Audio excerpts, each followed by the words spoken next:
안녕하세요, 청취자 여러분. 한 편의 작품을 만나기 전 가장 맛있는 부분만 콕 집어 소개해드리는 고전 맛집입니다. 자, 오늘 저희가 함께 맛볼 작품은요.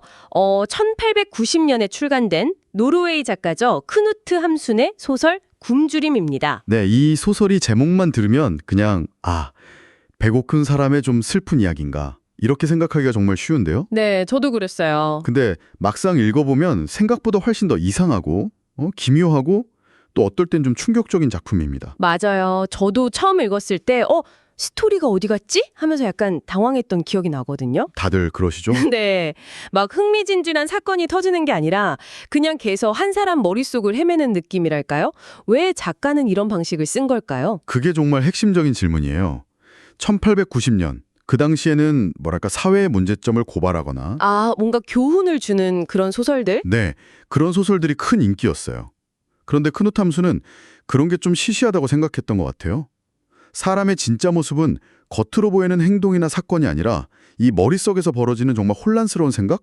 그 감정의 파도에 있다고 본 거죠. 와, 마치 우리 뇌에 아주 작은 카메라를 달아서 그걸 편집 없이 그냥 생중계하는 것처럼요.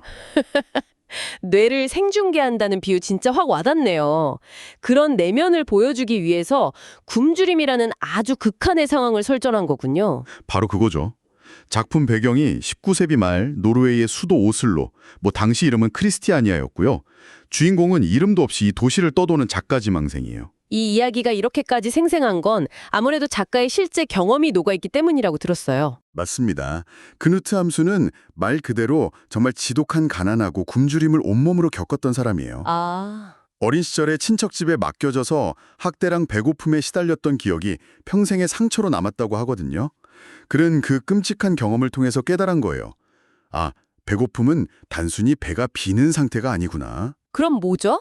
그건 세상을 완전히 다르게 보게 만드는 아주 강력한 필터 같은 거였어요. 필터요. 재미있는 표현이네요. 그럼 그 굶주림이라는 필터를 끼면 세상이 어떻게 보이나요? 모든 감각이 극도로 예민해지고요. 현실하고 환상의 경계가 그냥 무너져 버려요. 예를 들면 길에서 나는 아주 작은 소리가 막 천둥처럼 들리고 그냥 스쳐 지나가는 사람 표정 하나에서 온갖 의미를 읽어내고 혼자 막 분노하고 감동하고 심지어 눈앞에 없는 사람이랑 대화를 나누기도 한다면서요? 네, 정말 배고픔이 주인공의 뇌를 해킹해서 제멋대로 조종하는 느낌이랄까요? 뇌를 해킹한다는 말이 좀 무섭게 들리면서도 한편으로는 궁금해지네요? 그럼 성격도 막 변하나요? 네, 아주 극단적으로요.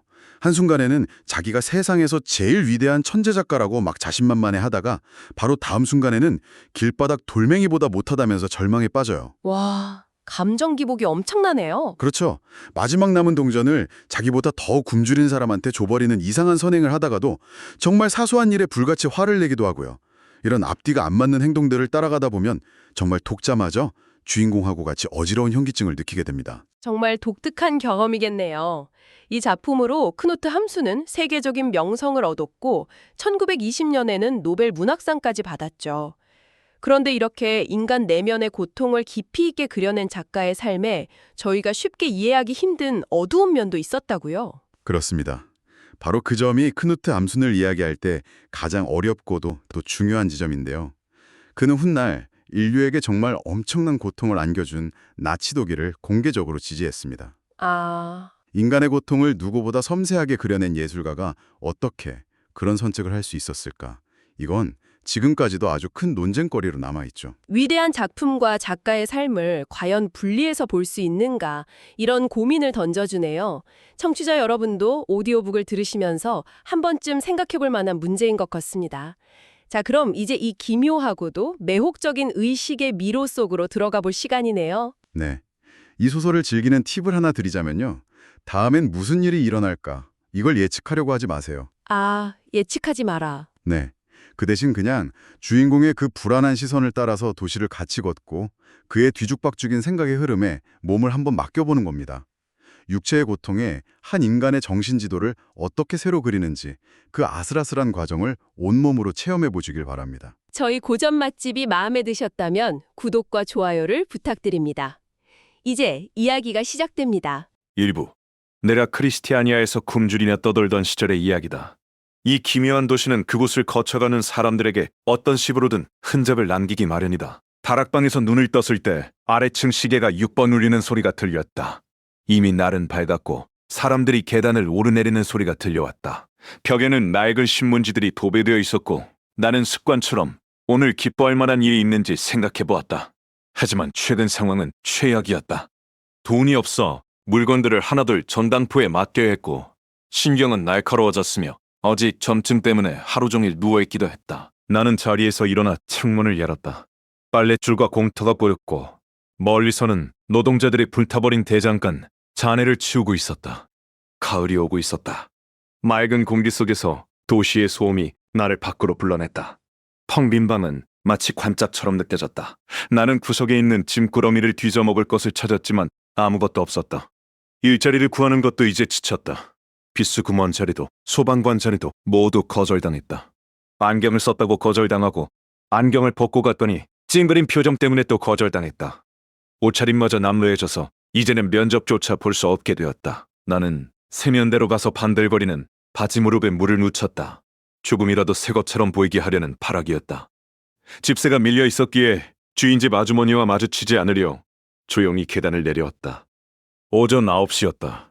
거리의 활기찬 소음이 나를 들뜨게 했다. 맑은 공기를 마시니 기분이 좋아졌다. 나는 마치 거인이라도 된 것처럼 힘이 솟는 착각에 빠졌다. 나는 정육점 앞을 지나다 소시지를 고르는 한 여자를 보았다. 그녀는 앞니가 하나뿐이었는데 그 모습이 너무 역겨워 갑자기 속이 울렁거렸다. 광장 분수대에서 물을 몇 모금 마시고 다시 걷기 시작했다. 아무 목적 없이 거리를 쏘아다니는 것만으로도 기분이 나쁘지 않았다. 내 앞에는 다리를 저는 노인이 걷고 있었다. 그는 온몸을 비틀며 힘들게 걷고 있었는데 그 모습이 왠지 모르게 거슬렸다. 그때 한스 파울리가 내 옆을 빠르게 지나갔다. 나는 그에게 빚진 담요가 있었기에 모른 척하며 숨었다. 다시 글을 써야겠다고 다짐했다. 미래의 범죄나 철학적 인식 같은 거창한 주제로 글을 써서 돈을 벌어야겠다고 생각했다. 하지만 앞서가는 저 절름발이 노인이 내 기분을 망치고 있었다. 그는 마치 거대한 벌레처럼 보였다. 나는 참다 못해 그를 앞지르며 어깨를 툭 쳤다. 우유 사무께 한 푼만 줍쇼. 노인이 고개를 비틀며 징징거렸다. 돈이라. 요즘 경기가 안 좋아서 말이야. 얼마나 필요한데? 어제부터 아무것도 못 먹었습니다. 일자리도 없고요. 기술은 있나? 네, 재본 기술자입니다. 신발도 만들 줄 알고요. 그렇다면 얘기가 다르지. 여기서 몇 분만 기다려. 내가 돈을 좀 구해올 테니. 나는 급히 골목길에 있는 전당포로 뛰어갔다. 입고 있던 조끼를 벗어 말아주고 카운터 위로 던졌다. 1,500원 쳐드리지요. 네, 고맙습니다. 살이 쪄서 좀 꽉 끼는 것만 아니면 안 팔았을 텐데 말이죠. 나는 돈과 전당포표를 받아들고 나왔다. 조끼를 판 건 탁월한 선택이었다. 아침을 먹고도 남을 돈이었다. 자, 여기 있네. 나한테 먼저 말하길 잘했어. 노인은 돈을 받아들고 나를 빤히 쳐다봤다. 특히 내 바지 무릎을 유심히 보는 것 같아 기분이 나빠졌다. 이봐, 돈을 받았으면 고마워해야지. 남의 무릎은 왜 쳐다보나? 노인이 멍청한 표정을 짓자 나는 화를 내며 자리를 떴다. 빵집에 들러 빵과 치즈를 샀다. 500원어치 전부 다요? 그래요, 전부 다. 나는 공원 벤치에 앉아 허겁지겁 빵을 먹었다. 배가 부르니 다시 용기가 솟았다. 이제 글을 써야겠다. 하지만 주머니를 뒤져보니 연필이 없었다. 아까 전당포 조끼 주머니에 두고 온 게 분명했다. 젠장! 되는 일이 하나도 없군. 연필을 찾으러 다시 가야 했다. 언덕을 내려가다가 두 여자와 마주쳤다. 실수로 한 여자의 팔을 스쳤는데 그녀가 갑자기 얼굴을 붉혔다. 이유는 알 수 없었지만 나는 갑자기 장난을 치고 싶은 충동에 사로잡혔다. 나는 그녀의 앞을 막아서며 엉뚱한 이름을 불렀다. 부인, 책을 떨어뜨리셨는데요. 제 책이요? 그녀는 당황하며 주머니를 뒤적거렸다. 나는 그 모습이 재미있어서 계속 따라가며 장난을 쳤다. 일라일리! 나는 마음속으로 그녀에게 일라일리라는 이름을 붙였다. 그녀는 겁에 질린 듯 했지만 화를 내지는 않았다. 신경 쓰지 마. 그녀들은 어느 건물로 들어갔다. 잠시 후 2층 창문이 열리더니 그녀가 나를 내려다보았다. 우리는 잠시 눈을 마주쳤다. 그녀가 돌아서서 사라질 때 나는 묘한 설렘을 느꼈다. 나는 다시 전당포로 향했다. 전당포 주인은 친절하게 연필을 돌려주었다. 나는 왠지 그에게 잘 보이고 싶어서 허풍을 떨었다. 고작 몽땅 연필 하나 때문에 다시 온 게 아닙니다. 이 연필로 말할 것 같으면 내 3부작 철학 논문을 쓴 아주 귀한 물건이라서요. 아, 그러십니까? 그럼요. 나를 세상에 알린 연필이죠. 그럼 수고하세요. 나는 거물급이서라도 된 것처럼 당당하게 가게를 나왔다. 점심때가 되자 거리에는 멋지게 차려입은 사람들이 넘쳐났다. 하지만 나는 그 행복한 군중 속에서 철저히 혼자였다. 왜 시인은 나만 괴롭히는 걸까? 나는 벤치에 앉아 신을 원망했다. 하나님, 나를 말려 죽일 작정이십니까? 내 머리에 구멍이라도 뚫어놓고 구경하시는 겁니까? 그때 내 구두가 눈에 들어왔다. 낡고해진 구두였지만 마치 내 영혼의 일부처럼 느껴졌다. 갑자기 구두가 불쌍해서 눈물이 날 것 같았다. 나는 나약한 놈, 이라고 스스로를 꾸짖으며 주먹을 쥐었다. 그때 벤치 반대편에 한 노인이 앉았다. 그는 신문지로 싼 뭉치를 소중하게 들고 있었다. 어유, 힘들다. 맞아. 나는 호기심이 발동했다. 저 신문지 안에 대단한 비밀 문서라도 더 있는 걸까? 나는 말을 걸어보기로 했다. 담배 한 대 피우시겠습니까? 아이고, 고맙지만 괜찮습니다. 눈이 나빠서 담배를 끊었거든요. 거의 장님이나 다름없어요. 아, 그러세요? 그럼 신문도 못 읽으시겠네요. 그렇죠. 나는 아무 생각 없이 거짓말을 내뱉었다. 성을나부 광장 2번지입니다. 거긴 제가 잘 알죠. 집주인 이름이 뭡니까? 하폴라티 씨입니다. 하폴라티. 들어본 것 같군요. 이 노인이 내 거짓말에 속아 넘어가고 있었다. 나는 장난기가 발동해 더 큰 거짓말을 시작했다. 아니요, 그분은 대단한 사업가입니다. 중국에서 크랜베리를 수입하고 러시아에서 깃털을 들여오죠. 전기찬송가 책도 발명했죠. 어둠 속에서도 글자가 빛나는 책 말입니다. 직원이 700명이나 돼요. 그렇군요. 정말 대단합니다. 노인이 너무 쉽게 믿어버리자 오히려 김이 빠졌다. 나는 더 황당한 거짓말을 보탰다. 게다가 페르시아에서 9년 동안 장관을 지냈죠. 왕이나 다름없는 자리예요. 딸인 일라할리는 공주인데 노예를 300명이나 거느리고 찹니다. 딸이 그렇게 예쁘니까? 예쁘다 뿌입니까? 눈은 비단 같고 팔은 호박보석 같아요. 목소리만 들어도 취할 지경이죠. 나는 내 목소리에 취해 점점 흥분했다. 하지만 노인은 여전히 덤덤했다. 하폴라티 씨는 재산이 많겠군요. 노인의 태연한 반응에 갑자기 화가 치밀었다. 내 거짓말을 무시하는 것 같았다. 당연히 많지. 그런데 당신 태도가 왜 그 모양입니까? 내가 거짓말쟁이로 보여요? 하폴라티라는 사람이 없다고 생각하는 거죠. 아니, 당신처럼 의심 많고 고약한 노인네는 처음 봅니다. 내가 가난해 보여서 무시하는 겁니까?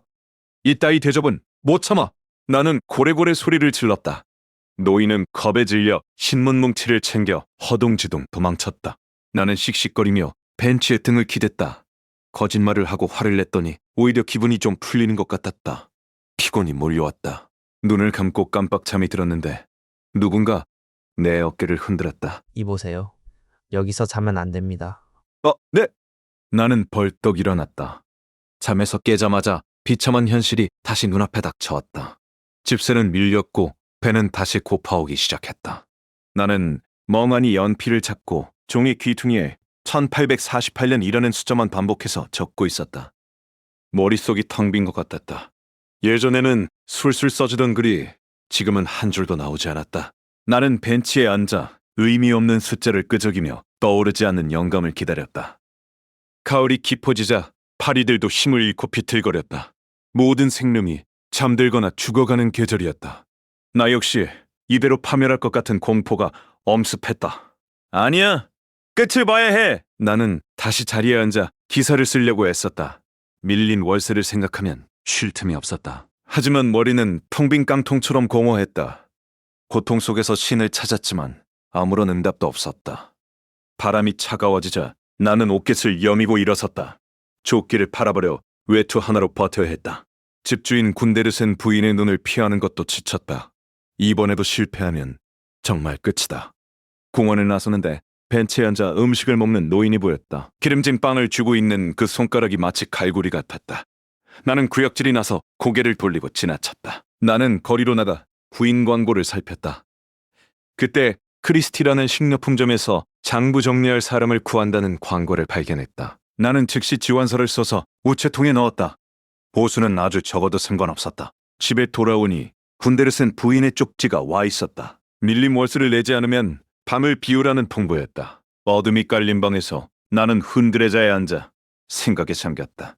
다음 날 새벽 눈을 뜨자마자 기적처럼 문장들이 머릿속에서 쏟아져 나왔다. 나는 침대에서 튀어나와 미친 듯이 글을 써내려갔다. 이건 대박이다. 완벽한 걸작이다. 글을 다 쓰고 나니 날이 밝아 있었다. 나는 원고를 다시 읽어보았다. 이건 내가 쓴 글 중 최고야. 최소한 10만 원은 받을 수 있을 거야. 아니, 이 정도 수준이면 그 2배는 받아야 마땅했다.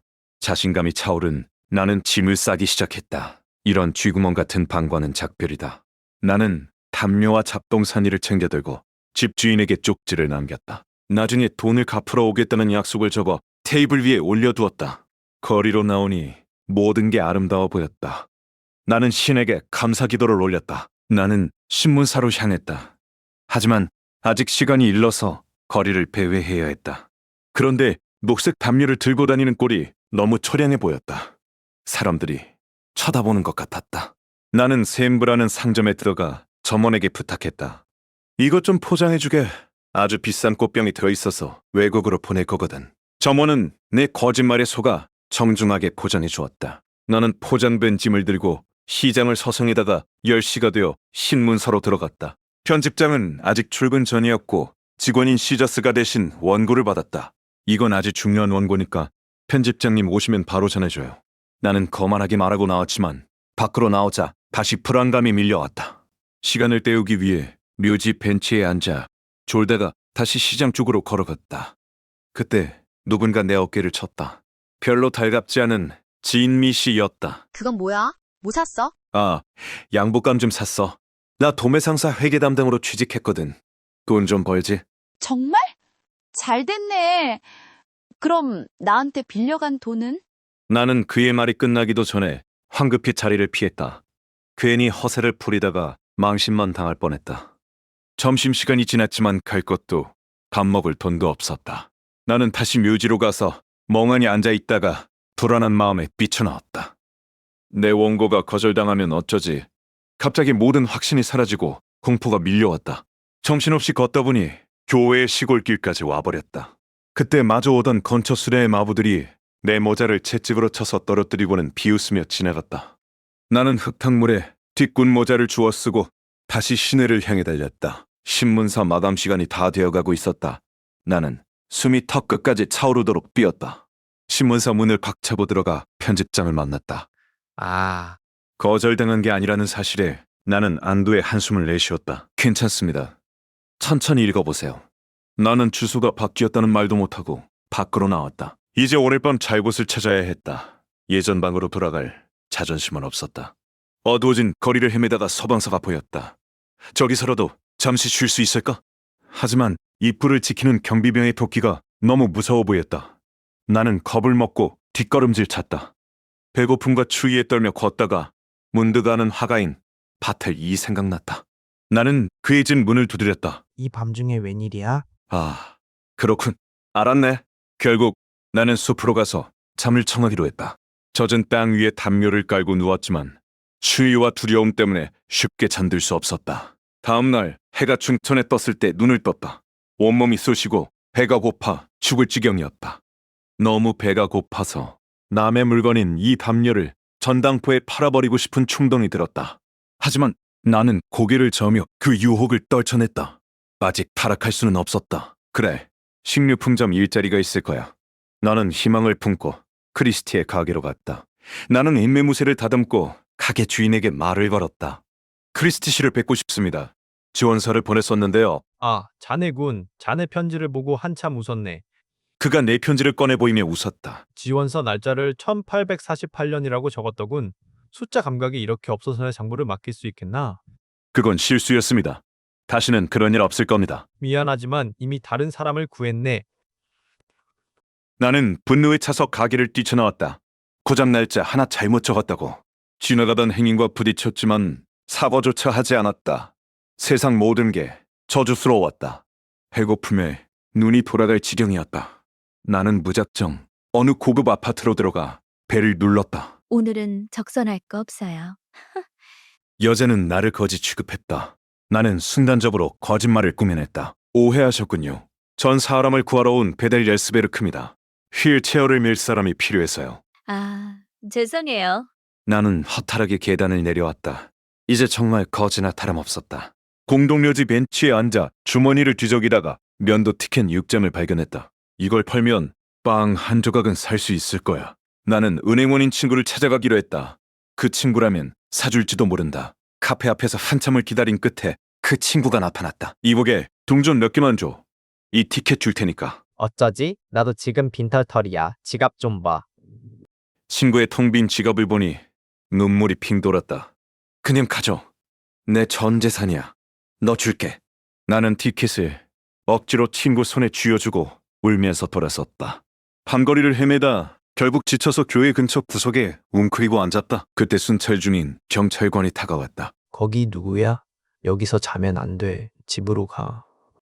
나는 겁에 질려 얼떨결에 옛날 하숙집 주소를 대고 도망치듯 걸었다. 결국 나는 자존심을 버리고 몰래 예전 하숙집으로 들어갔다. 방은 비어 있었다. 그런데 테이블 위에 편지 한 통이 놓여 있었다. 집주인이 보낸 경고장이겠지.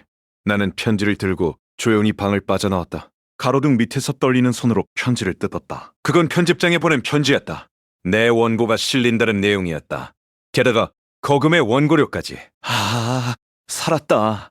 나는 천재야. 나는 미친 사람처럼 웃으며 밤새도록 거리를 뛰어다녔다. 시간이 흘러 몇 주 뒤 돈은 바닥났고 나는 다시 굶주리고 있었다. 밤늦게 공원 벤치에 앉아있는데 배고픔이 짐승처럼 날카롭게 파고들었다. 나는 주머니에서 빈 종이를 꺼내 무언가 가득 든 것처럼 돌돌 말았다. 그리고 지나가는 경찰관이 볼 수 있게 길바닥에 툭 던졌다. 경찰관이 그 종이 뭉치를 발견하고 슬그머니 집어들었다. 나는 킥킥거리며 웃음을 참았다. 종이를 펴본 경찰관의 헛칼한 표정을 상상하니 미칠 듯이 웃겼다. 한참을 웃다 보니 기운이 빠져 벤치에 누워 잠이 들었다. 꿈속에서 나는 아름다운 공주 일랄리 의성에 초대받았다.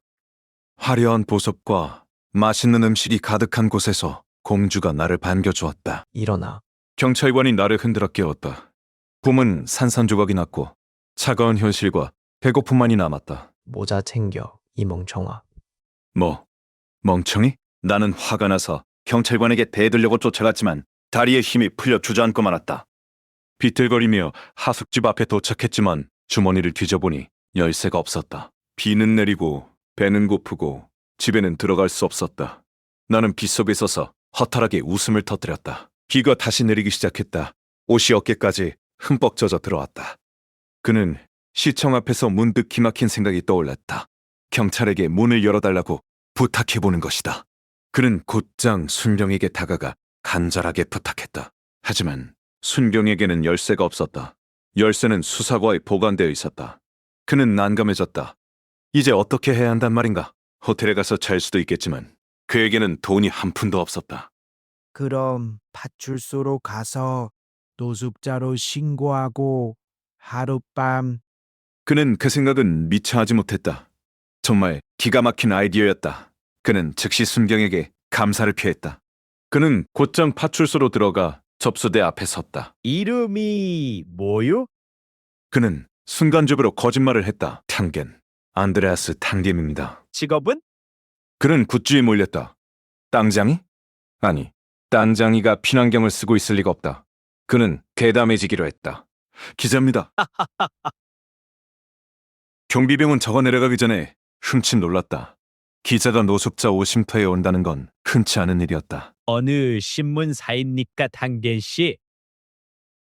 모르겐 블라데트입니다. 오늘 밤 너무 늦게까지 돌아다니다 보니 부끄럽군요.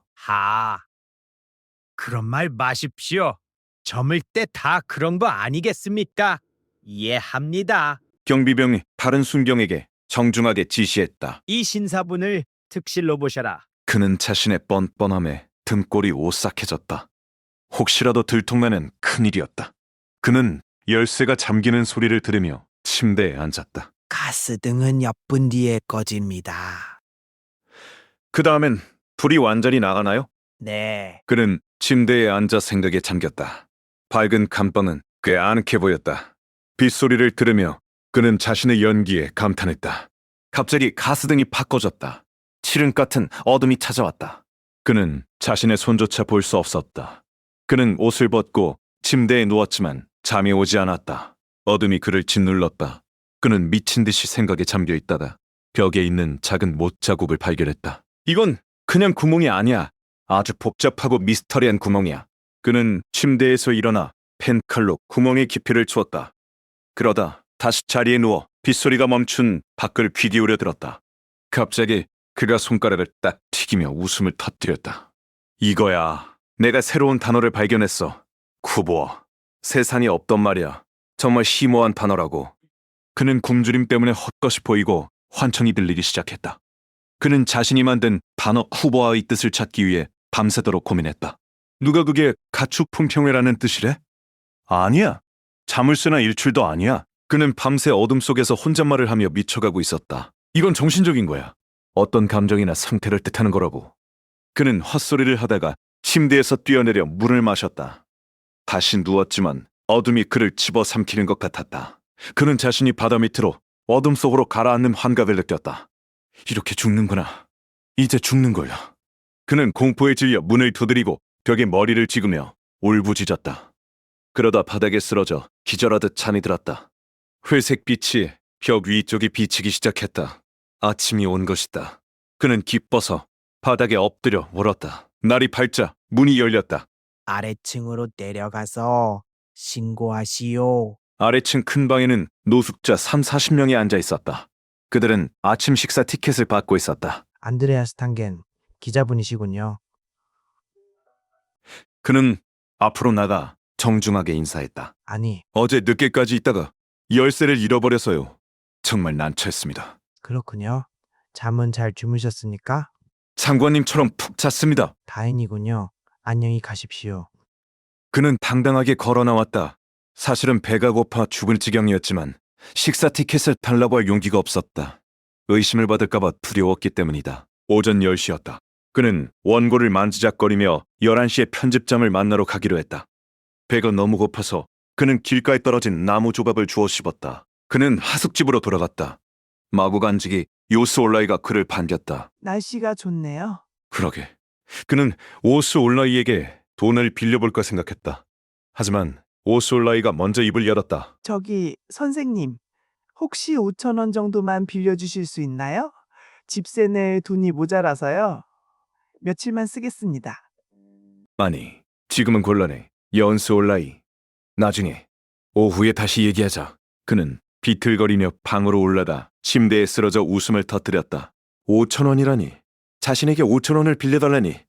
그는 미친 사람처럼 혼잣말을 했다. 아래층에서 요리하는 냄새가 역겹게 올라왔다. 웨이터, 비프스테이크 한 접시. 그는 환상 속에서 일라할리라는 여인을 부르며 헛소리를 해대기 시작했다. 배고픔이 그를 몽롱하게 만들었다. 그는 정신을 차리고 원고를 챙겨 밖으로 나왔다. 가구도 없는 텅 빈 방에는 먼지만 쌓여 있었다. 그는 친구 한스 파울리에게 도움을 청하기로 했다. 그는 분명 도와줄 것이다.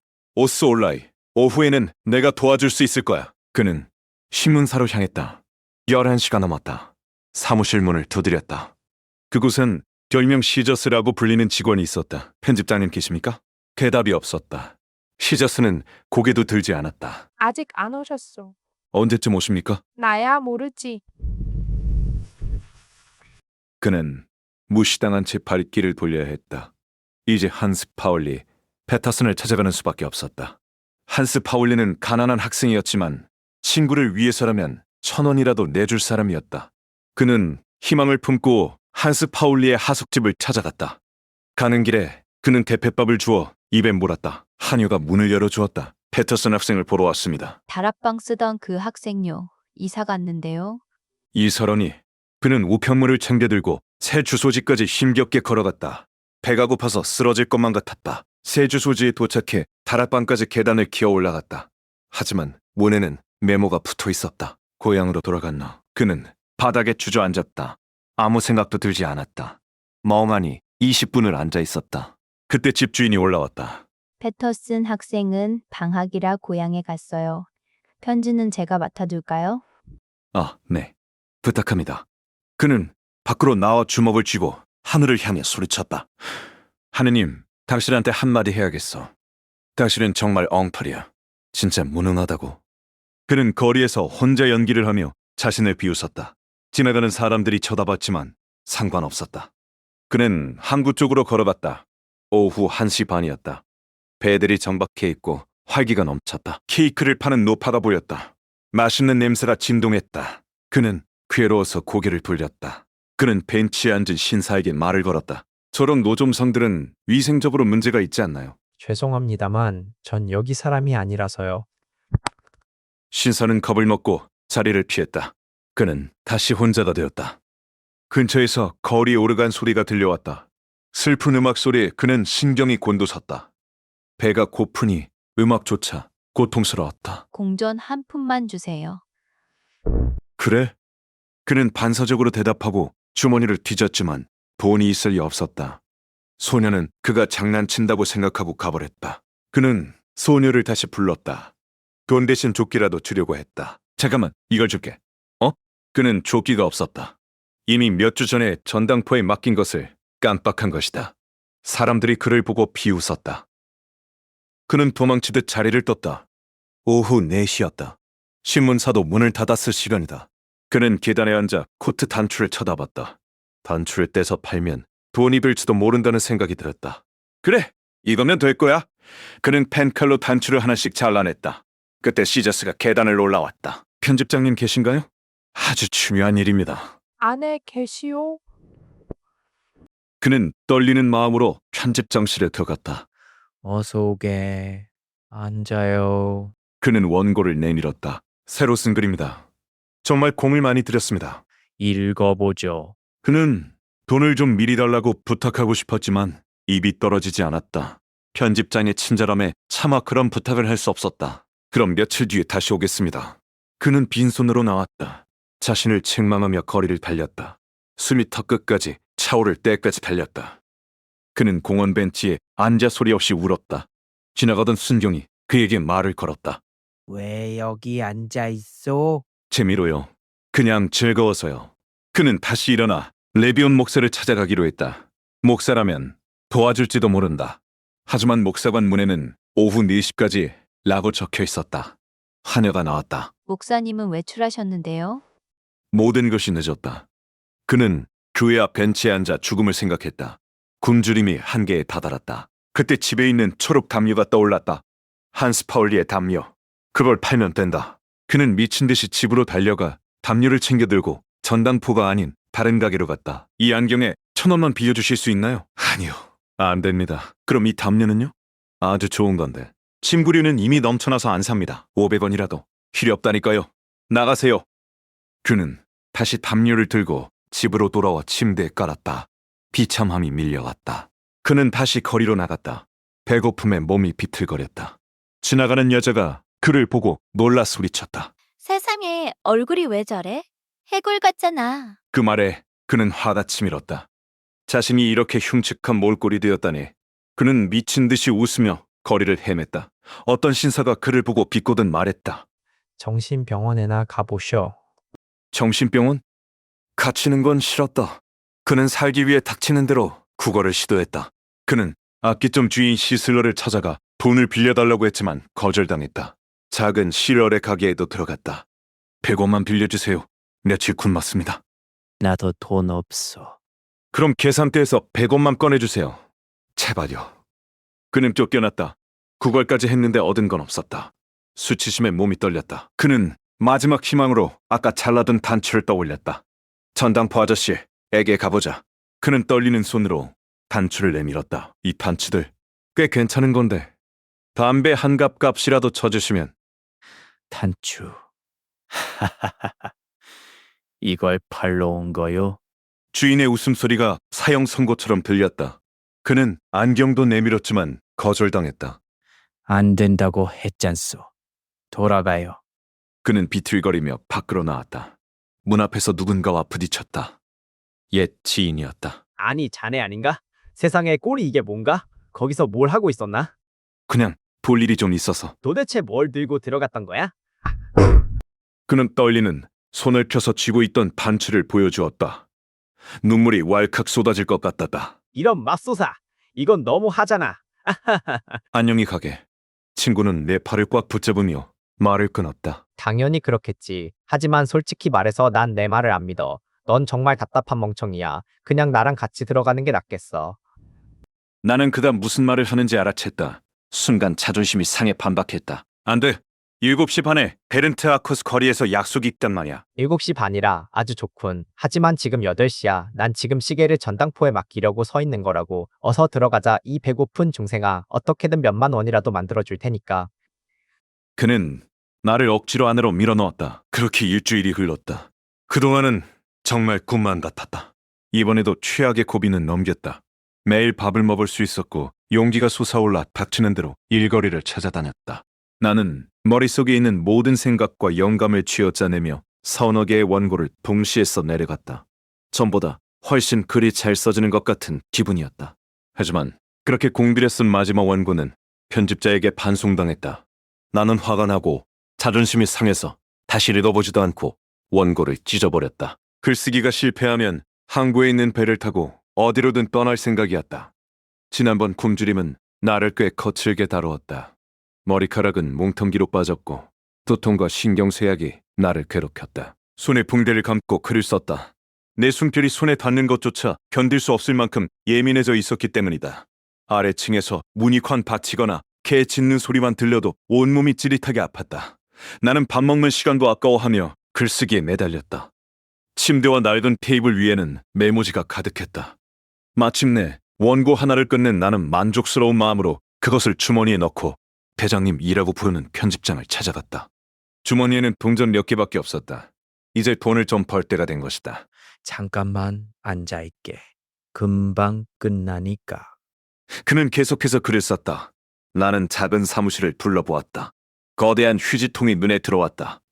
저 입 벌린 괴물 같은 통은 언제든 거절당한 원고와 짓밟힌 희망을 삼킬 준비가 되어 있는 것 같아 마음이 무거웠다.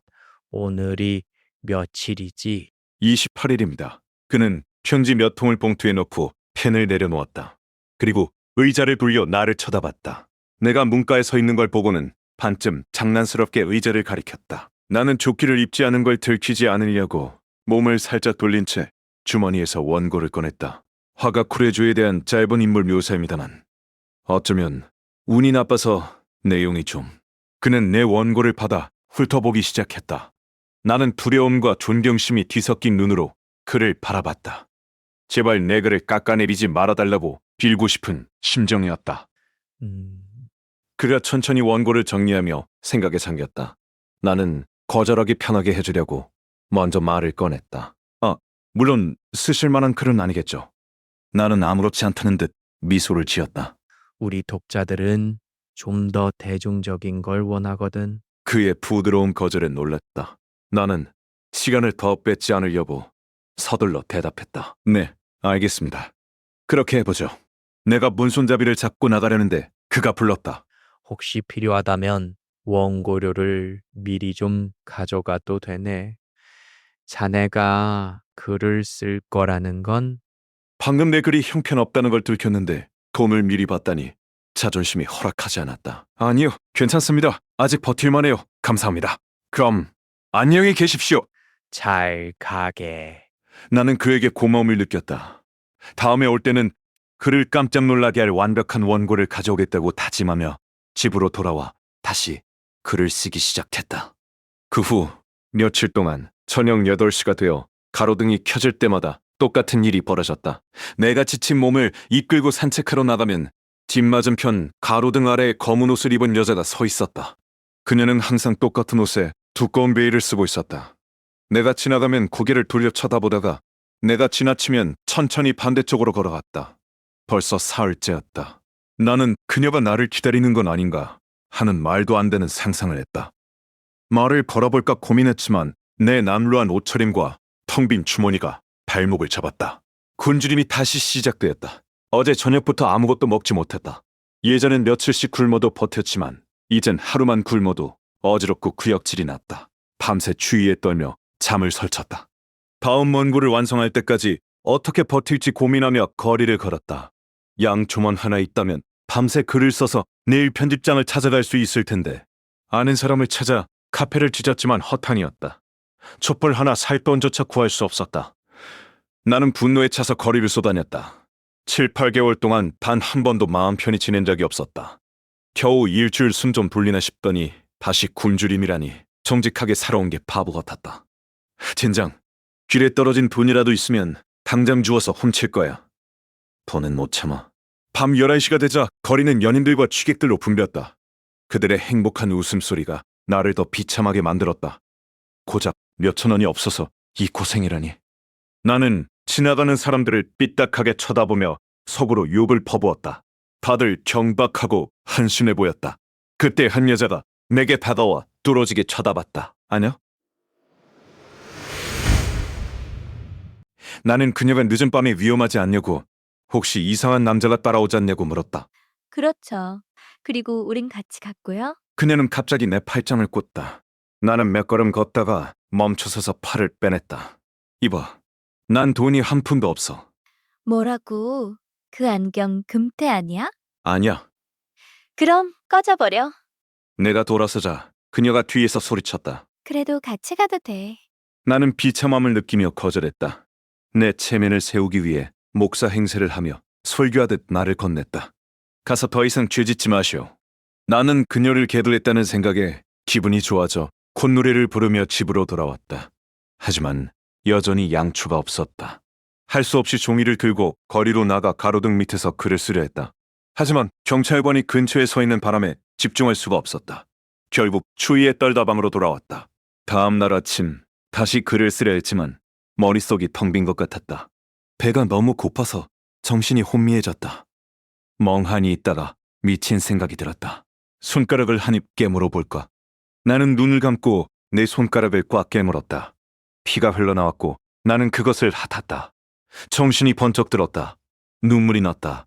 내 꼴이 너무 처참했다. 저녁이 되자 다시 글을 써야겠다는 생각이 들었다. 양초가 필요했다. 단골 가게에 가서 외상으로라도 부탁해봐야겠다고 결심했다. 예전엔 빵도 많이 샀으니 믿어줄 것이다.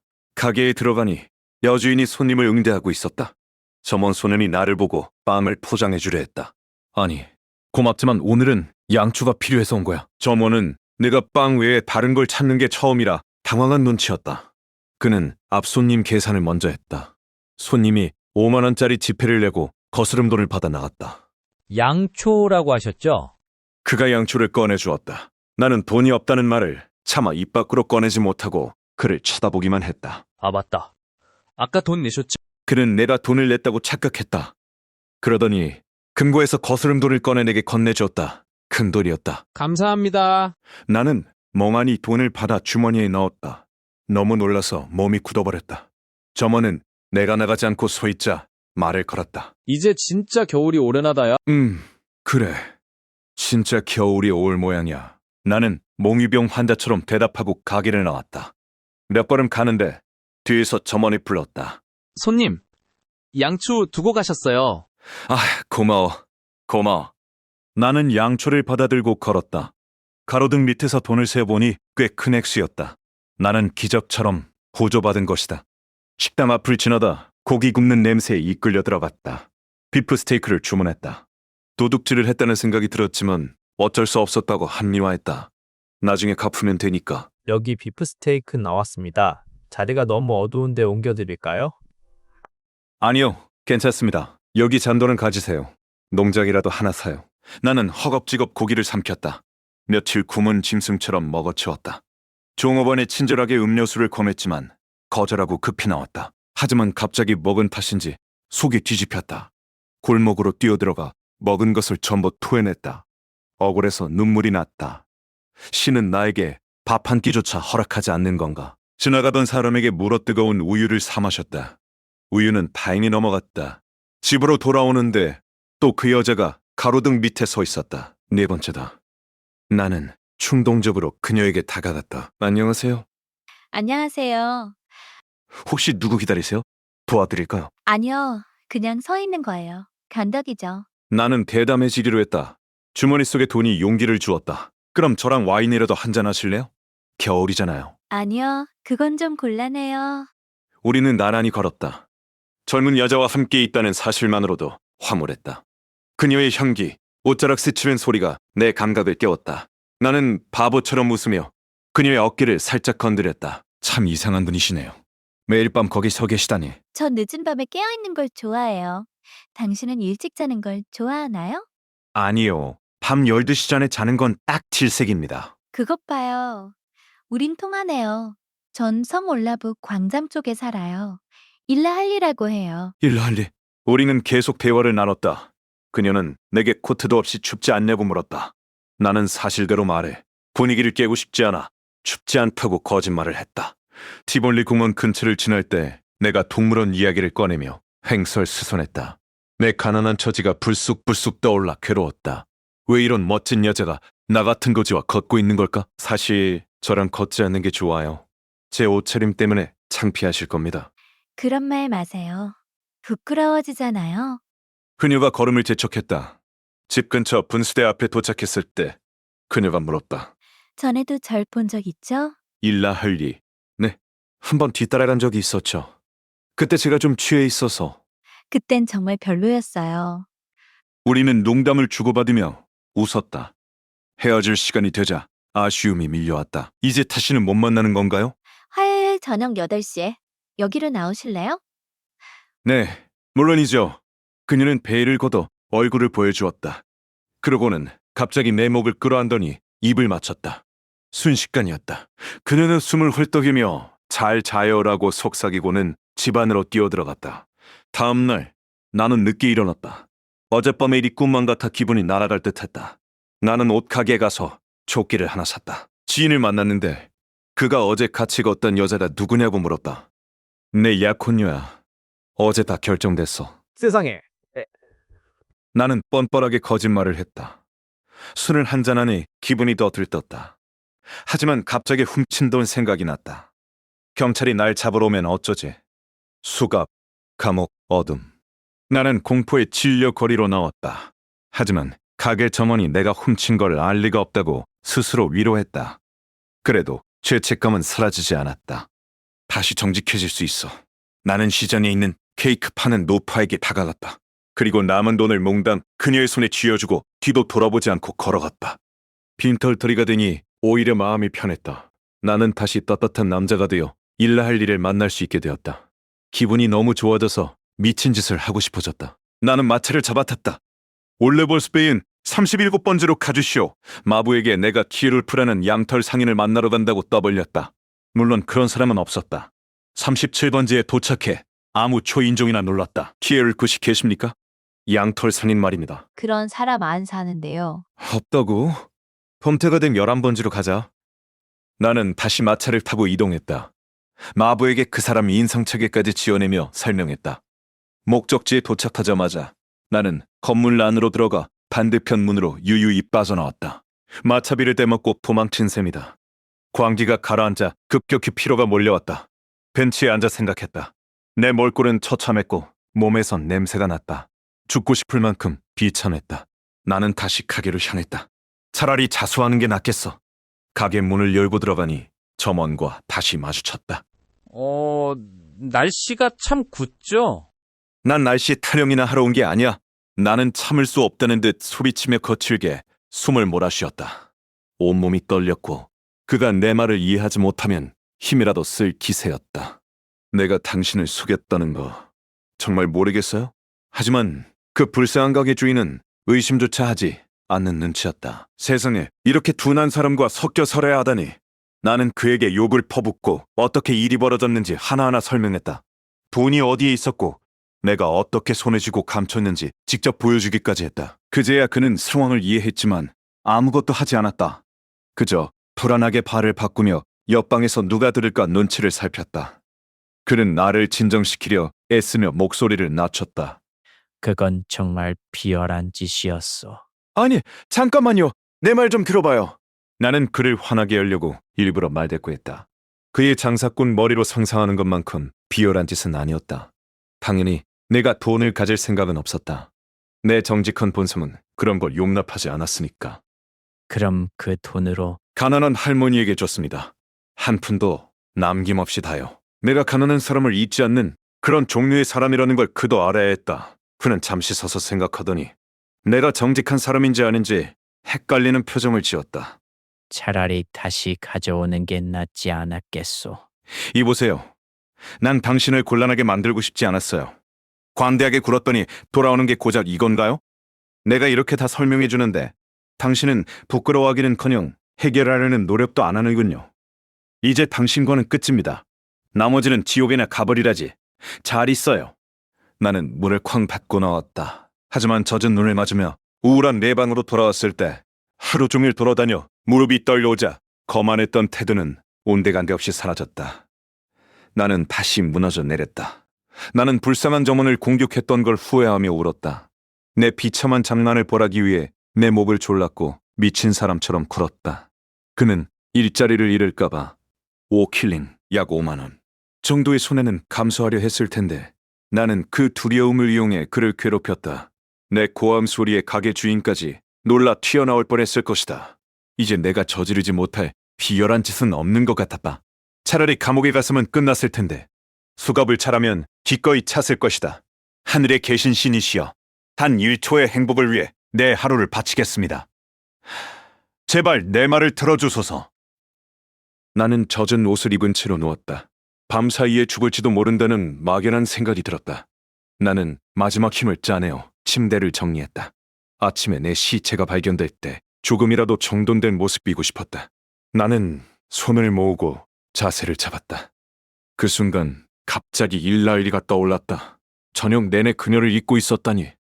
희미한 빛이 다시 내 영혼으로 스며들었다. 따뜻하고 부드러운 햇살 같은 빛이 나를 감쌌다.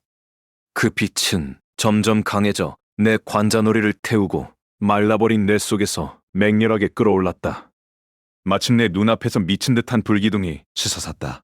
불타는 천국과 지옥, 불의 짐승들, 불의 산, 불의 악마들, 심연과 황야, 허리케인, 불타는 우주, 연기자욱한 최후의 심판날이 펼쳐졌다. 그리고 나는 더 이상 아무것도 보고 들을 수 없었다. 다음 날 아침 식은땀에 흠뻑 젖은 채 깨어났다. 열병이 나를 덮쳤던 모양이다. 처음에는 무슨 일이 있었는지 멍했다. 주변을 둘러보니 창문이 반대쪽 벽에 붙어있는 것 같았고 마당의 말발굽 소리가 위에서 들려오는 듯했다. 속이 울렁거렸다. 머리카락은 젖어서 이마에 달라붙었다. 팔을 짚고 일어나 베개를 보니 젖은 머리카락 자국이 선명했다. 밤새 발이 부어 신발 속에서 꽉 끼었지만 아프진 않았고 그저 발가락이 뻣뻣해서 움직이기 힘들 뿐이었다. 오후가 되어 어스름이 깔릴 무렵 침대에서 일어나 방 안을 조금씩 걸어보았다. 균형을 잡으려 조심조심 걸었다. 고통스럽지도 슬프지도 않았다. 오히려 거할 나위 없이 만족스러웠다. 모든 게 이대로 괜찮다는 생각이 들었다. 그러고는 밖으로 나갔다. 음식 생각만 해도 구역질이 났지만 유일한 문제는 배고픔이었다. 뻔뻔스러운 식욕이 다시 살아났다.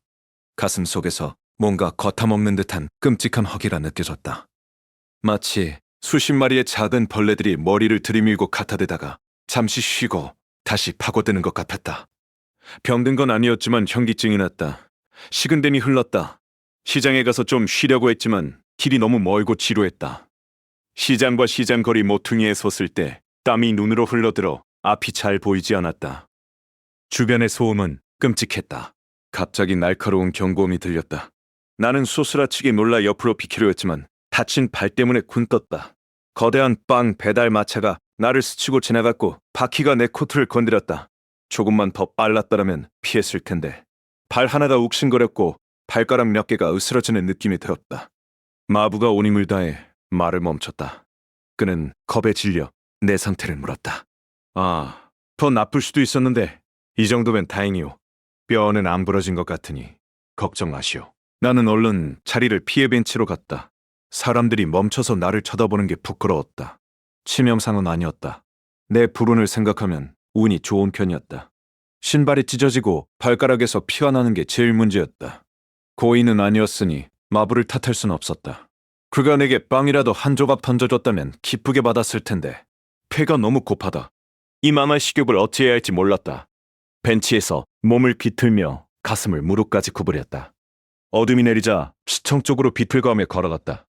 코트 주머니 천을 뜯어내 씹어보았지만 아무 맛도 없었다. 멍하니 허공을 응시했다. 문득 아래쪽 고기시장에 가서 생고기라도 얻어보자는 생각이 들었다. 나는 계단을 내려가 정육점으로 향했다. 마치 위에 개가 있는 것처럼 뒤를 향해 손짓하며 정육점 주인에게 말을 걸었다. 저기, 개한테 줄 뼈다귀 하나만 주실 수 있을까요? 살코기는 없어도 됩니다. 그냥 입에 물고 갈 만한 거면 돼요. 나는 살점이 조금 붙은 훌륭한 뼈다귀 하나를 얻어 코트 속에 숨겼다. 너무 고마워서 진심으로 인사를 냈다. 아유, 고마워할 거 없어요. 아닙니다. 정말 친절하시네요. 심장이 쿵쾅거렸다. 나는 대장간이 있는 어두운 골목 구석으로 숨어들었다. 아무 빛도 없는 곳에서 나는 뼈를 갖다 먹기 시작했다. 아무 맛도 없었고 비릿한 피 냄새 때문에 바로 구역질이 올라왔다. 다시 시도했다. 억지로라도 삼키면 효과가 있을 것이다. 하지만 또 토하고 말았다. 나는 미친 듯이 고기를 물어뜯어 억지로 삼켰지만 소용없었다. 위장에서 고기 조각이 따뜻해지자마자 다시 넘어왔다. 나는 주먹을 꽉 쥐고 서러움에 눈물을 터뜨렸다. 눈물로 젖고 더러워진 뼈를 들고 울면서 저주하고 신음했다. 온 세상의 권력자들을 가장 큰 목소리로 저주했다. 조용했다. 아무도 없었다. 나는 극도의 흥분 상태였다. 억지로 삼키려던 고기 조각이 다시 올라올 때마다 이를 가며 울었다. 결국 아무 소용없다는 걸 깨닫고 뼈다귀를 문에 집어던졌다. 무력한 증오심에 차서 하늘을 향해 주먹질하며 소리쳤다. 하늘에 있는 신이여, 당신은 존재하지 않아. 만약 존재한다면 지옥의 불길로 당신의 천국을 떨게 만들어주마. 나는 당신에게 봉사하려 했지만 당신은 나를 거부했어.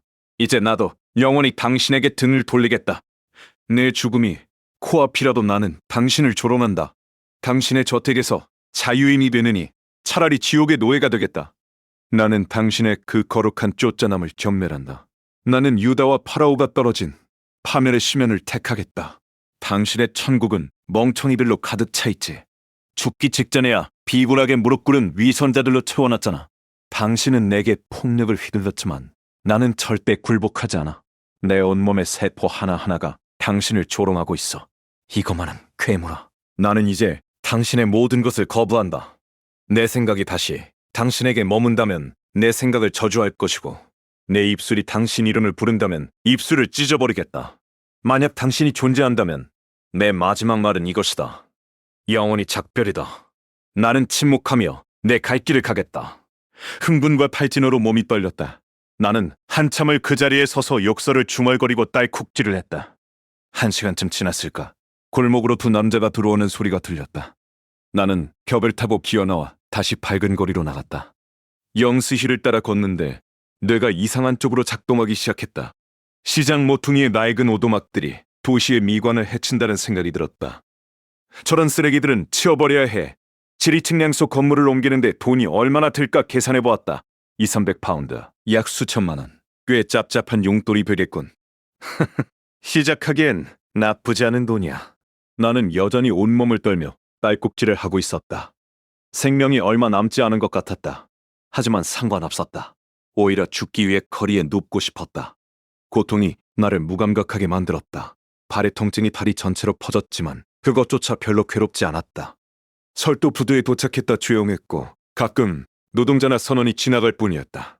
다리를 저는 남자가 나를 쳐다보며 지나갔다. 나는 본능적으로 그를 불러 세웠다. 혹시 수녀호가 출항했는지 아십니까? 나는 남자의 코앞에서 손가락을 튕기며 물었다. 사실 수녀호는 완전히 잊고 있었는데 무의식 중에 떠올랐다. 네, 출항했습니다. 어디로 갔는지는 모르시오? 글쎄요, 짐이 뭔지 아세요? 아니요. 이미 나는 수녀호에 흥미를 잃었다. 대신 홀메스트란트까지 거리가 얼마나 되는지 물었다. 홀메스트란트요? 아마도 아니, 신경 쓰지 마시오. 방금 생각났어. 혹시 담배 조금만 얻을 수 있겠소? 담배를 얻어 주머니에 넣고 다시 걸었다. 남자가 의심스러운 눈초리로 나를 계속 지켜봤다. 나는 그 시선이 싫어 다시 그에게 돌아갔다. 바인더! 나는 바인더라는 단어 하나만 뱉고 그를 뚫어지게 쳐다봤다. 그리고 다시 철도 광장 쪽으로 걸어갔다. 바인더! 나는 갑자기 멈춰섰다. 그 남자를 본 순간 느꼈던 기시감. 예전에 내 조끼를 전당포에 맡길 때 만났던 그 사람 같았다. 철도 광장 모퉁이 벽에 기대서 있는데 갑자기 누군가와 마주쳤다. 사령관이었다. 피하려고 했지만 늦었다. 나는 뻔뻔해지기로 했다. 동정을 구하려는 게 아니라 나 자신을 더 비참하게 만들고 싶었다. 자네, 무슨 일 있나? 뭔가 가져온다더니 아직 안 됐나? 네, 아직 마무리를 못했습니다. 그의 친절함에 눈물이 핑 돌았다. 나는 억지로 기침을 하며 감정을 삼켰다. 그동안 지낼 돈은 있고. 아니요, 없습니다. 오늘도 아무것도 못 먹었어요.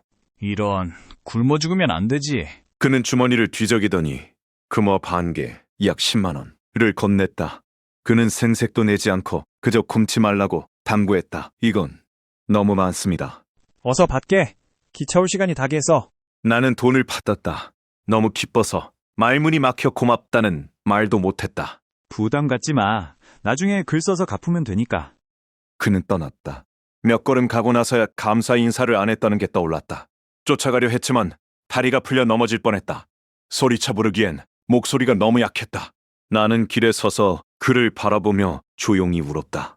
세상에 금화반 계란이. 나는 그가 서 있던 자리에 가서 그 흉내를 내보고 젖은 눈으로 돈을 확인했다. 이건 꿈이 아니었다. 1시간쯤 뒤 나는 톰태가 된 11번지 여인숙에 들어가 방을 잡고 침대를 얻었다. 화요일, 햇살이 눈부시고 눈이 녹은 날이었다. 나는 톰태가 된의 여인숙에서 지내고 있었다. 오후 내내 거리를 활보하며 사람들을 구경했다. 7시가 되기도 전에 성 올러프 광장으로 가서 일러일리의 집 창문을 훔쳐보았다. 그녀를 만날 생각에 가슴이 떨렸다. 무슨 말을 해야 할까? 그냥 미소만 지을까? 8시가 되자 다시 그녀의 집 앞으로 갔다. 혹시 늦을까봐 발이 아픈 줄도 모르고 걸음을 재촉했다. 불수대에 서서 2번지 창문을 올려다봤지만 그녀는 나오지 않았다. 내가 헛것을 본 건 아닐까? 지난번 만남이 망상이었나? 등 뒤에서 소리가 들렸다. 돌아보지도 못하고 멍하니 있는데 목소리가 들려왔다. 안녕하세요. 오래 기다렸어요? 아니요, 방금 왔습니다. 기다렸어도 상관없고요. 우리는 자연스럽게 걷기 시작했다. 경찰관이 우리를 쳐다보고 있었다. 우리 어디로 가죠? 결정하는 건 정말 귀찮아. 대개 창문에 불이 꺼져 있더군요. 네, 하임도 쉬는 날이라 집에 아무도 없어요. 그럼 대구로 가도 될까요? 문 앞에 얌전히 앉아 있을게요. 말해놓고 후회했다. 너무 앞서 나간 건 아닐까? 내 행색도 초라한데 화를 내고 가버리면 어쩌지? 문 앞에 앉아 있으면 안 되죠. 그녀는 다정하게 말했다. 우리는 집으로 올라갔다. 어두운 복도에서 그녀가 내 손을 잡고 이끌었다. 방에 들어와 촛불을 켜면서 그녀가 웃으며 말했다. 저 쳐다보지 마세요. 아, 창피해. 다시는 안 그럴 거야. 다시는 당신한테 키스 안 할 거야. 정말요? 우리는 서로 웃었다. 내가 팔을 뻗자 그녀는 테이블 반대편으로 피했다. 술래잡기를 하듯 장난치다가 내가 카펫에 걸려 넘어졌다. 다친 팔 때문이었다. 어머, 얼굴 빨개진 거 봐. 참 서투르네요. 그러게요. 다리를 저는 것 같은데? 저번엔 손가락이더니 이번엔 팔이에요. 며칠 전엔 취해서 나를 따라오더니. 사실 마찰 좀 치웠습니다. 우리는 소파에 앉았다. 그녀는 내가 너무 소극적이라며 투덜거렸다. 의자 뒤로 팔을 들을 수도 있잖아요. 꼭 내가 다 알려줘야 해? 당신은 정말 매력적이에요. 나는 당신에게 완전히 반해버렸어요. 가망 없는 거 알지만 이름이 뭐죠? 당신 이름은요? 아, 당신이 나를 일라일리라고 불렀죠? 그 이름 마음에 들어요. 우리는 통성명을 했다. 그녀는 내 옆으로 바짝 다가앉았다. 오늘은 면도도 했네요. 저번엔 정말 거지 같았는데 그때 꼴로 나랑 와인 마시러 가자고 했잖아요. 싫어. 그래서 거절했던 겁니까? 아니요. 그런 건 생각도 안 했어요. 저기, 내가 내 마음대로 살 수 있다고 생각하나 본데 사실 나는 아주 가난해요. 그래요? 세상에, 나도 그래요. 그녀의 말 한마디 한마디가 와인처럼 나를 취하겠다. 나는 용기를 내어 그녀 허리에 팔을 둘렀다. 그녀는 내 손을 슬쩍 밀어냈다. 다시 의기소침해졌다. 내가 부자였을 때 만났더라면 좋았을 텐데. 거봐요. 금방 풀 죽네. 나는 욱해서 그녀를 꽉 껴안았다. 그녀는 가만히 눈을 감고 있었다. 심장이 터질 것 같았다. 나는 그녀에게 키스했다. 정신이 없었다. 머리카락이 왜 이렇게 많이 빠져요? 모르겠어요. 술을 너무 많이 마셔서 그런 거 아니에요? 젊은 나이에 대머리라니. 솔직히 말해봐요. 어떻게 살고 있는 거예요? 키스 한 번만 더 해주면 말할게요. 나는 그녀에게 내 비참한 생활을 모두 털어놓았다. 돈을 훔친 이야기까지 했다. 그녀는 입을 벌린 채 겁먹은 표정으로 듣고 있었다. 분위기를 수습하려고 농담을 던지며 다시 다가갔다. 안 돼요. 당신 미친 사람 같아. 진심이에요? 네, 무서워요. 제발 그만해요. 나는 당황해서 실수로 촛불을 꺼뜨렸다. 그녀는 비명을 질렀다. 안 돼. 차라리 키스를 해요. 제발. 그녀의 공포에 질린 목소리에 내 마음은 차갑게 식었다. 그녀는 나를 달래려고 키스를 허락한 것이다. 나는 멍하니 서 있었다. 그녀는 떨리는 손으로 다시 촛불을 켰다. 곧 하인이 올 시간이에요. 나는 나가라는 뜻임을 알았다. 문 쪽으로 향했다. 그녀는 작별 인사도 제대로 하지 않았다. 내가 미쳤다고 생각하는 게 분명했다. 난 미치지 않았어요. 예전에 굶어서 잠깐 이상했던 적은 있지만 지금은 멀쩡해요. 정말이에요. 그녀는 내게 다가와 팔을 둘렀다. 하지만 그것조차 나를 빨리 보내기 위한 연기처럼 느껴졌다. 그래도 당신을 좋아해요. 당신은 정말 착하군요. 나는 그녀를 한 번 꽉 안아주고는 뒷걸음질로 방을 빠져나왔다. 겨울이 왔다.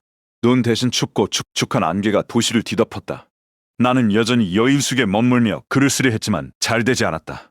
고는 다 떨어졌고 주인 눈치가 보였다. 나는 서점 화제에 대한 알레고리라는 글을 쓰고 있었는데 이게 완성되면 사령관에게 팔 생각이었다. 어느 날 여인숙 주인이 청구서를 들고 내 방으로 왔다. 계산이 안 맞는다고 했다. 이거 좀 봐주세요. 나는 계산을 시작했다. 빵 2개, 램프 심지, 비누, 간단한 산수였다. 그런데 갑자기 머리가 멍해졌다. 치즈 56파운드라는 항목에서 꽉 막혀버렸다. 이게 뭐죠? 16분의 5파운드라니? 네덜란드 치즈는 그렇게 팔아요. 아무리 계산하려 해도 머리가 돌아가지 않았다. 식은땀이 흘렀다. 내 뇌가 망가진 건가? 나는 억지로 아무 숫자나 중얼거렸다. 계산해보니 맞는 것 같은데요. 그래요? 알겠어요. 그녀는 나를 한심하게 쳐다보고 나갔다. 잠시 후 그녀가 다시 돌아와 밀린 방세를 독촉했다.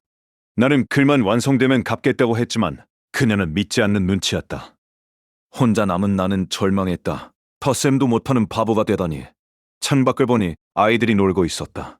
여인숙 주인의 아들이 다른 아이와 싸우고 있었다. 그때 주인이 나와서 아들을 혼냈다. 나는 그 장면의 모든 디테일을 생생하게 기억하고 있었다. 그래, 나는 미치지 않았어. 저런 사소한 것까지 다 관찰하고 있잖아. 치즈 계산 따위 못한다고 미친 건 아니야. 냄새나는 치즈 따위! 나는 기분이 좋아져서 다시 글을 쓰기 시작했다. 이번엔 술술 풀렸다. 서점의 책이 아니라 사람의 뇌가 불타는 내용이었다. 아주 심오한 부분에 도달했을 때였다. 갑자기 방문이 벌컥 열리더니 여인숙 주인이 들이닥쳤다. 나는 얻어맞은 사람처럼 비명을 질렀다. 주인 여자가 톡 쏘아붙였다. 뭐라고요? 방금 뭐라고 한 것 같은데. 그녀는 내 대답도 듣지 않고 케이블 위에 있던 원고 뭉치를 마부잡이로 쓸어 담았다. 순식간에 내 소중한 종이들이 뒤죽박죽 섞여버렸다. 기분 좋았던 감정은 온데간데 없이 사라졌다. 나는 절망과 분노에 휩싸여 벌떡 일어났다. 아무 말도 할 수 없었다. 그녀는 구겨진 원고 뭉치를 내 손에 억지로 쥐어주었다. 어쩔 수 없었다. 나는 방에서 쫓겨나 계단을 내려갔다. 계단에서 손등에 탄 문신을 한 젊은 남자와 마주쳤다. 짐꾼이 그의 큰 짐을 나르고 있었다. 아마 뱃사람인 모양이었다. 나는 아래층 가족들이 사는 공용방으로 들어갔다. 낮이나 밤이나 온 가족이 북적거리는 곳이었다. 문을 두드렸지만 아무 대답이 없었다. 방에 들어서자 주인 남자는 고개만 까딱할 뿐 아는 척도 하지 않았다. 그는 유리창이라는 별명을 가진 남자와 카드놀이를 하고 있었다. 침대에는 어린아이 하나가 누워 오말거리고 있었고 드석 의자에는 주인 여자의 늙은 아버지가 몸을 잔뜩 웅크린 채 앉아 있었다. 운이 없게도 오늘 밤은 여기서 신세를 져야겠습니다. 아내가 그러라고 했나? 네, 제 방에 새 손님이 와서요. 남자는 객고 없이 다시 카드놀이에 열중했다. 그는 하루 종일 빈둥거리며 카드나 만지작거리는 위인이었다. 반면 아내는 억척스럽게 손님을 끌어모으고 돈을 벌었다. 잠시 후 꾀지지한 몰골의 여자아이 2명이 들어왔고 곧이어 주인 여자도 들어왔다. 그녀는 나를 거들떠보지도 않고 집안일만 하며 쿵명스럽게 말했다. 소파에서 자든 바닥에서 자든 알아서 해요. 그녀의 태도에 기가 죽었다. 쫓겨나지 않으려면 비보라게라도 굴어야 했다. 아, 네. 어떻게든 되겠죠. 미리 말해두는데 외상으로 박이나 잠자리를 제공할 형편은 못 돼요. 아주머니 며칠만 봐주세요. 기사만 완성되면 오실링을 더 얹어서 드릴게요. 정말입니다. 하지만 그녀는 내 글이 돈이 될 거라 믿지 않는 눈치였다. 며칠이 지났다. 나는 여전히 난로도 없는 쌀쌀한 거실 바닥에서 쪽잠을 잤다. 내 방을 차지한 뱃사람은 나갈 기미가 없었다. 나는 어떻게든 글을 써보려 애썼다. 십자가의 표적이라는 중세시대 배경의 희곡이었다. 악마적인 매력을 가진 여주인공을 상상하며 글에 몰입하려 했지만 시끄러운 아이들 소리 때문에 도저히 집중할 수가 없었다. 결국 나는 밖으로 나갔다. 거리를 배회하다 구두 가게 앞에서 멍하니 서 있는데 누군가 인사를 건넸다. 좋은 저녁이야. 미시였다. 나는 그를 바로 알아보지 못해 잠시 멍하니 있었다. 요즘 어떻게 지내? 아, 늘 똑같지 뭐. 그건 그렇고 아직도 크리스티 씨 밑에서 일하나? 크리스티? 아, 아니, 관뒀어. 그 사람하고는 도저히 안 맞아서. 왜? 장부를 조작하다 걸리기라도 했어? 장부 조작이라니. 미신은 대놓고 나를 모욕했다. 나는 화가 치밀었다. 이봐, 사람을 뭘로 보고 그런 소리를 하는 거야? 날 그런 파렴치한 인간으로 생각하나? 아니, 자네가 전에 그렇게 말한 것 같아서. 실수로 날짜를 잘못 적었다고 했지. 단순한 실수였다고. 내 명예를 걸고 말하는데 난 떳떳해. 나는 고개를 돌려버렸다. 그때 저만치서 붉은 드레스를 입은 여자가 어떤 남자와 걸어오고 있었다. 일라할리였다. 내 가슴이 철렁 내려앉았다. 미시가 그들을 보고 모자를 들어 인사했다. 나는 엉겁결에 인사를 했는지 안 했는지도 모르게 멍하니 서 있었다. 저 남자 누구지? 공작이라고 불리는 그 사람 맞나? 몰라. 자네 인사를 아주 정중하게 하던데? 그 여자가 자네를 빤히 쳐다보더라고.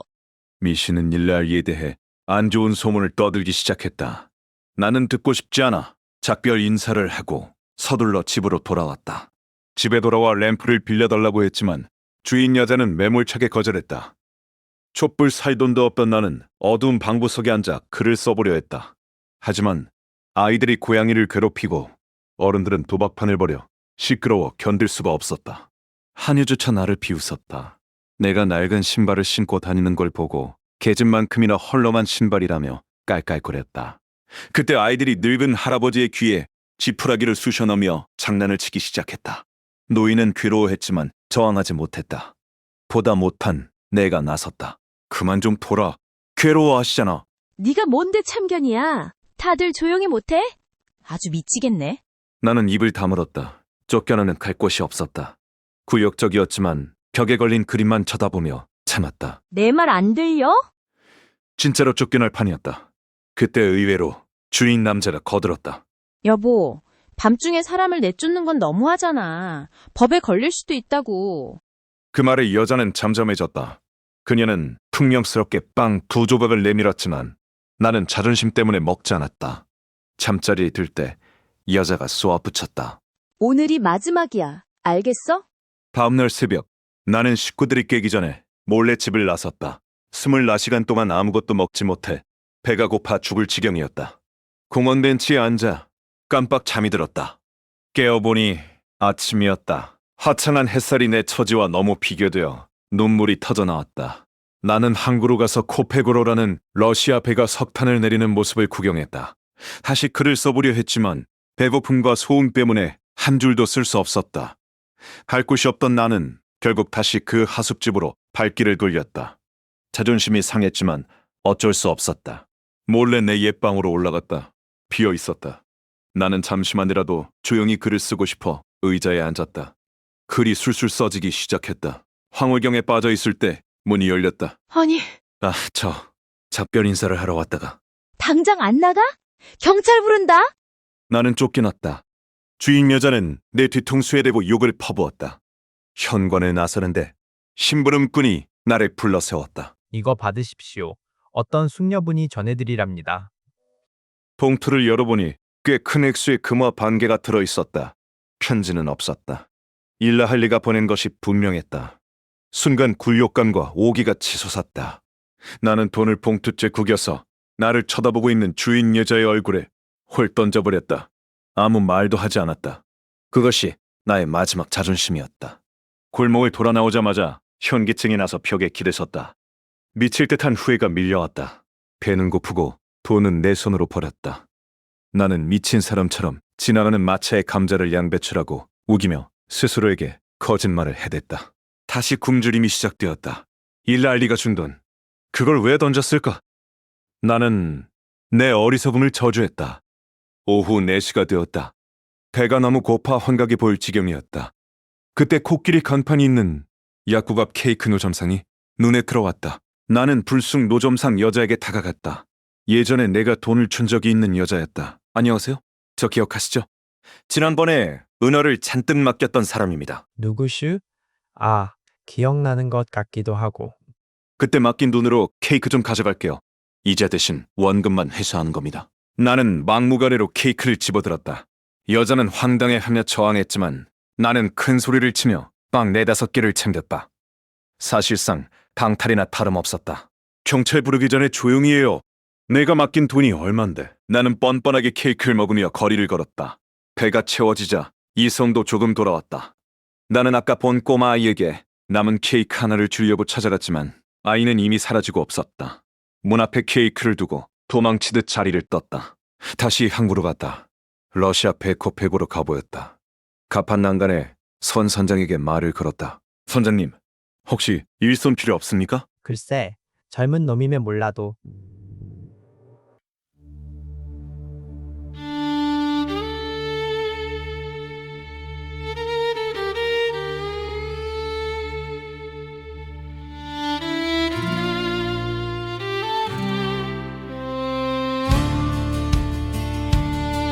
작은 마취가 떠난 오두막에 홀로 앉아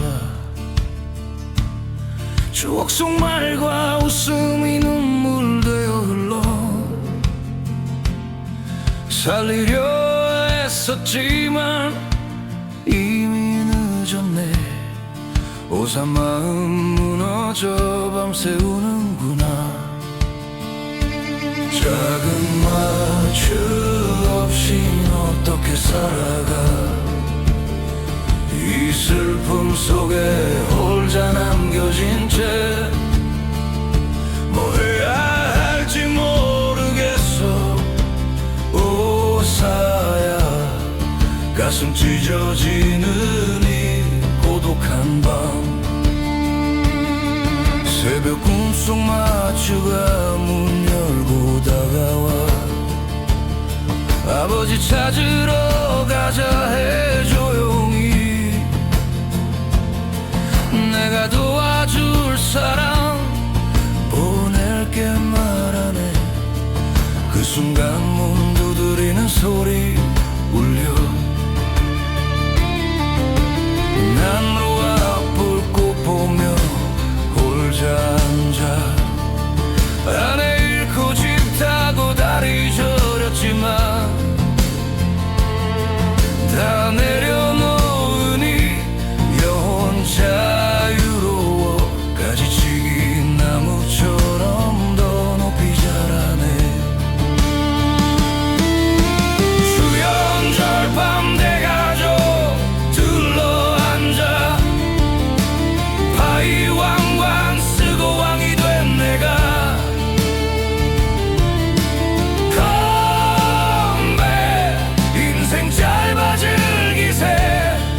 내 집, 내 가족, 내 웃음이 왕국이야.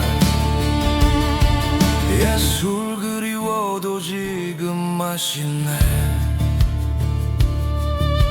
케이크 입에 물고 거리 걷네.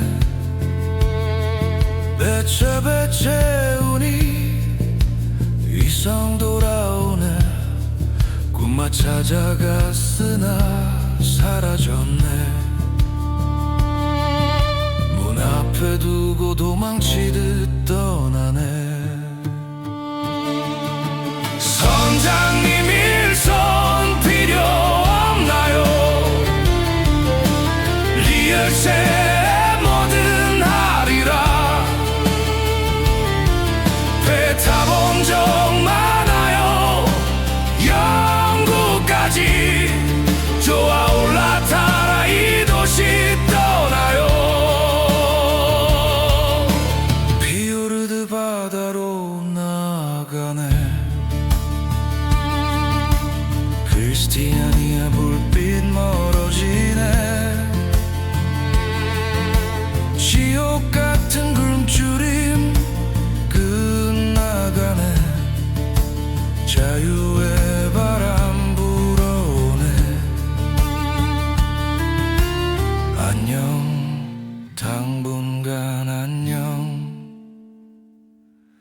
하늘 땅왕 상관없이 행복해.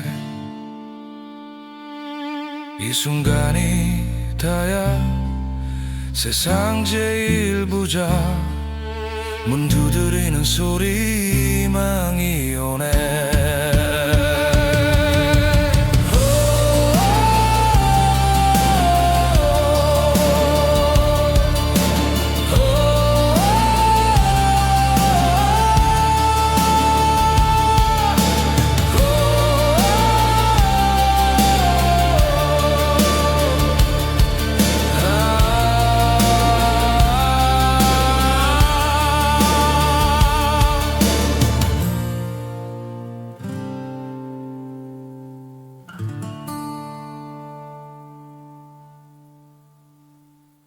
저 젊습니다. 뭐든지 시켜만 주십시오. 안경 벗으면 쌩쌩합니다. 배 타본 적은 있나? 그럼요. 뭐든지 다 합니다. 영국까지만이라도 데려가 주십시오. 좋아. 한번 해보지. 일 못하면 영국에서 내리는 걸로 하고. 나는 배에 올랐다. 드디어 이 지옥 같은 도시를 떠나는 것이다. 피오르드 바다로 나아가며 나는 멀어지는 크리스티아니아의 불빛을 바라보았다. 안녕. 당분간 안녕이다. 제공된 텍스트는 소설의 본문이 아닌 프로젝트 구텐베르크 라이선스 및 저작권 정보입니다. 소설 내용과 무관한 메타 정보 포함 금지 규칙에 따라 일부분은 번역하지 않고 생략합니다. 지금까지 소설 굶주림을 읽어주셔서 감사합니다.